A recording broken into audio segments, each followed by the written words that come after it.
बच्चों, क्या हाल चाल है। मैं हूं गौरव, स्वागत करता हूं आपका हमारे अपने YouTube चैनल पढ़ाई बंधु में। ठीक है, तो आज नए नाम के साथ पहला वीडियो हमारा। ठीक है, क्वाड्रेटिक इक्वेशन मतलब पॉलिनोमियल्स पढ़ रहे थे हम। ठीक है, उसमें हमारा टॉपिक अब आज हमें स्टार्ट करना है quadratic equation in the form of sum and product of roots, है ना। तो अभी तक अपन ने क्या क्या पढ़ लिया था। अभी तक अपन ने पढ़ लिया था कि what is the relationship between the coefficients and sum and products of the roots, है ना। कि हमने पढ़ा था कि अल्फा प्लस बीटा क्या होता है। अल्फा प्लस बीटा होता है हमारा माइनस बी अपॉन ए, है ना। उसके बाद हमने पढ़ लिया था कि अल्फा बीटा क्या होता है, सी अपॉन ए, है ना। अभी तक अपन ने ये पढ़ लिया था। ठीक है, उसके बाद हमें अब क्या पढ़ना था। अब हमें ये पढ़ना था कि जैसे अगर हमारे पास एक क्वाड्रेटिक इक्वेशन है, ठीक है, और हमें सम ऑफ रूट्स और प्रोडक्ट ऑफ रूट्स दे दिए जाए। सपोज हमारे पास क्वाड्रेटिक इक्वेशन नहीं है, ठीक है, और हमें सम ऑफ रूट्स और प्रोडक्ट ऑफ रूट्स पता है क्वाड्रेटिक इक्वेशन के, ठीक है, और हमें उस क्वाड्रेटिक इक्वेशन को डिराइव करके लाना है।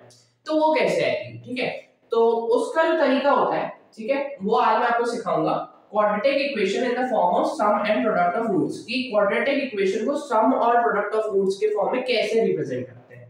चलिए स्टार्ट करते हैं। ठीक है, तो देखिए हमारे पास जो एक जनरल क्वाड्रेटिक इक्वेशन होती है वो इस फॉर्म में होती है, ax² + bx + c, है ना।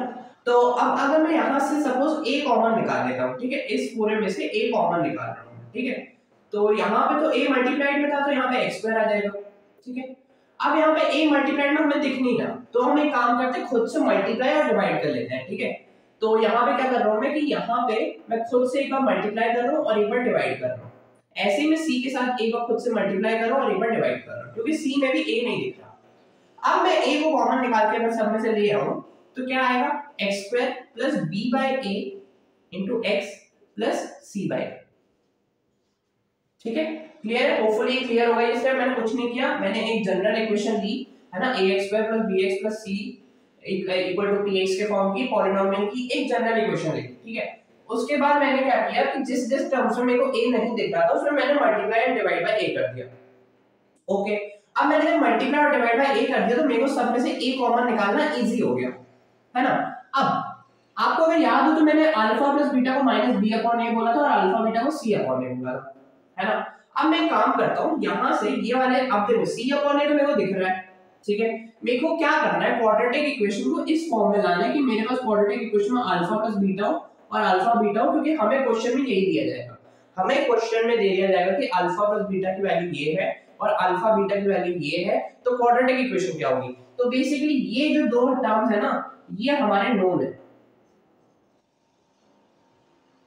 और px अननोन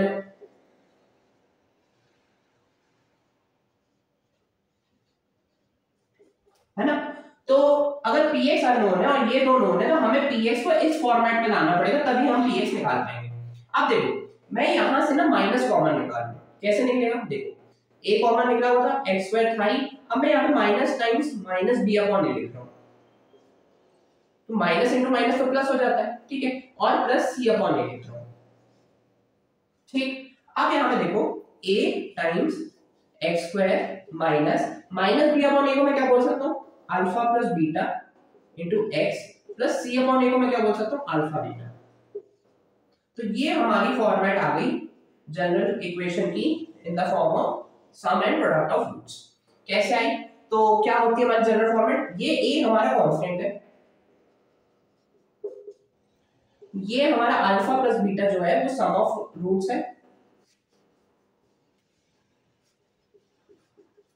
और ये जो अल्फा बीटा है वो हमारा प्रोडक्ट ऑफ रूट्स है।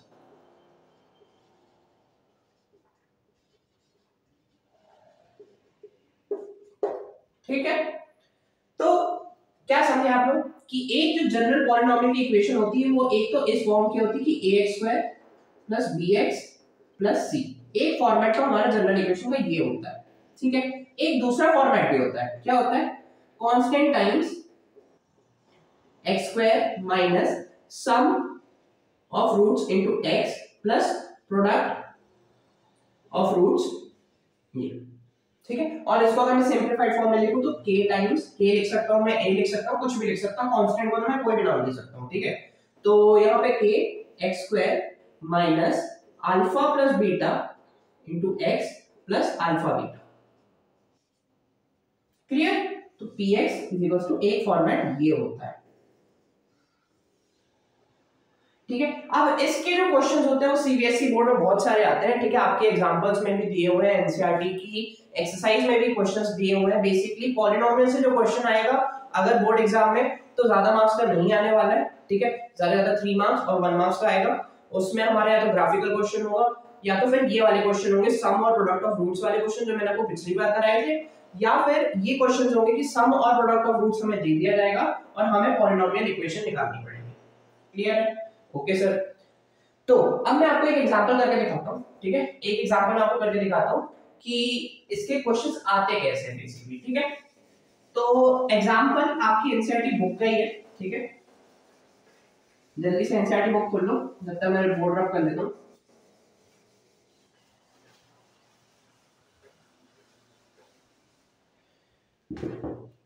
तो एग्जांपल आपकी एनसीईआरटी बुक का ये एग्जांपल 4 है कि find the quadratic polynomial the sum and products of whose zeros are -3 and 2 respectively। देखो मैंने यही बोला था ना कि हमें सम ऑफ रूट्स दे दिया जाएगा और प्रोडक्ट ऑफ रूट्स दे दिया जाएगा। यहां पे हमें सम ऑफ रूट्स क्या दिए गए, यहां पे हमें सम ऑफ रूट्स दिए गए -3 और प्रोडक्ट ऑफ रूट्स दिए गए 2, ठीक है। और हमसे बोला गया कि पॉलिनोमियल इक्वेशन निकालनी है कि कौन सी इक्वेशन होगी जिसका सम ऑफ रूट्स हमारा -3 आ रहा होगा और प्रोडक्ट ऑफ रूट्स 2 आ रहा होगा। तो अभी गौरव सर ने क्या सिखाया कि पीएक्स का जो एक फॉर्मेट होता है वो होता है constant times x square minus sum of roots into x plus product of roots, right. तो ये पॉलिनोमियल इक्वेशन क्या हो जाएगी k times x square minus of -3 into x plus 2। तो ये क्या आ जाएगी k times x square plus 3x plus 2। अब ये जो इक्वेशन आई है ना px k times x square minus 3x plus 2, ये एक जनरल इक्वेशन है।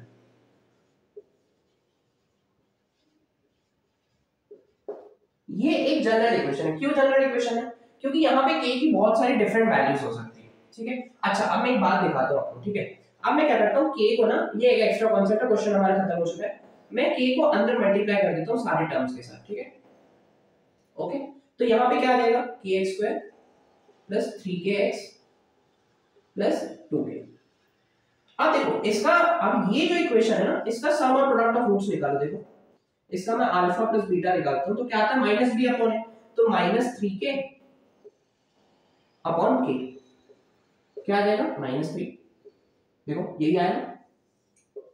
और अगर मैं इसका प्रोडक्ट ऑफ रूट्स निकालता हूं तो क्या आता है c अपॉन ए, 2k अपॉन k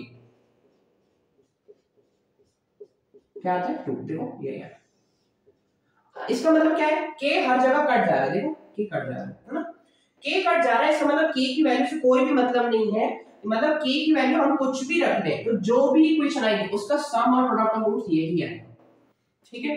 तो इसलिए ये जनरल इक्वेशन क्यों, क्योंकि मैं k की बहुत सारी वैल्यूज रख सकता हूं except 0, k can not be equal to 0, ठीक है, k can not be equal to 0, ठीक है, क्योंकि अगर k इक्वल टू 0 हो गया तो px इक्वल टू 0 हो जाएगा, ठीक है, तो कोई मतलब नहीं निकलेगा। तो मैं k की बहुत सारी वैल्यूज रख सकता हूं, यहां पे मैं k की बहुत सारी वैल्यूज रख सकता हूं, इसलिए जनरल इक्वेशन है। और k की कोई भी मैं वैल्यू रख लूं उससे कोई फर्क नहीं पड़ता क्योंकि सारी इक्वेशन का सम ऑफ रूट्स भी -3 आएगा, प्रोडक्ट ऑफ रूट्स भी 2 आएगा, ठीक है। तो अगर मैं k 1 रख दूं तो एक इक्वेशन क्या आएगी, यहां पे मैं k 1 रख रहा हूं तो इसकी इक्वेशन क्या आएगी x² + 3x + 2, ठीक है। k 2 रख दूं तो क्या आएगी, मैं यहां पे 2 रख रहा हूं तो 2x² + 6x + 4, ठीक है।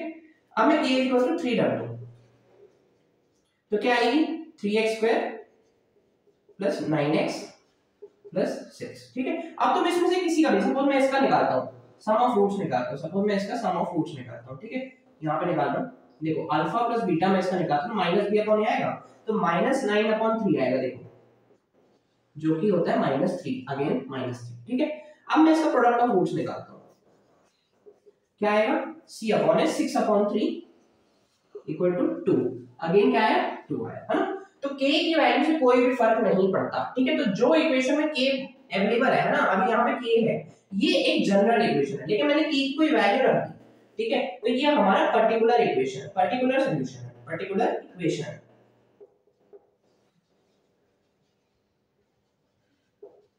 ठीक है। चलिए बहुत डीप में समझा दिया मैंने। अगर आपका बोर्ड एग्जाम में क्वेश्चन आएगा तो आप बस इतना करके आएंगे और इसके आगे लिख देंगे जनरल इक्वेशन, और आप चाहे तो k की वैल्यू 1 डाल के भी दिखा सकते हैं, जनरली हम k की वैल्यू 1 डालते हैं। ठीक है, तो चलिए बस आज के लिए इतना ही है ना। अगली वीडियो में हम इस चैप्टर की एक्सरसाइज करेंगे।